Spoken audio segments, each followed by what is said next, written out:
तो नमस्कार दोस्तों, आप सभी का फिर से एक बार और स्वागत है हमारे यूट्यूब चैनल भोजपुरी पेज में। और मैं हूं आप सबका दोस्त भाई अजित यादव।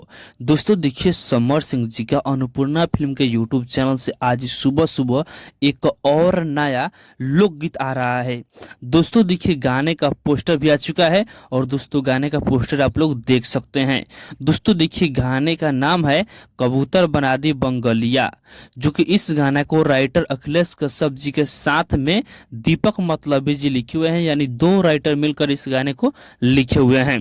और दोस्तों बता दें कि इस गाने को समर सिंह जी के साथ में खुशी कक्कर गाई हैं, जो कि इस गाने में म्यूजिक बनाए हैं आर्या शर्मा जी। और इस गाना को आज ही के दिन सुबह 6:30 पर अन्नपूर्णा फिल्म यूट्यूब चैनल पर रिलीज किया जा रहा है। तो आप लोग तैयार हो जाए इस गाने को सुनने के लिए। तो बाकी दोस्तों फिलहाल का ही अपडेट है, आप लोग इसके बारे में क्या कहना चाहते हैं कमेंट बॉक्स में बताइएगा। और इसी के साथ हम इस वीडियो को समाप्त करते हैं। ये वीडियो अगर पसंद आया हो तो इस वीडियो को लाइक शेयर कीजिएगा। बाकी अभी तक हमारे इस चैनल को सब्सक्राइब नहीं किए हैं तो सब्सक्राइब ही कर लीजिएगा, क्योंकि इस चैनल पे भोजपुरी इंडस्ट्री का हर एक अपडेट सबसे पहले आप सभी को मिलेगा।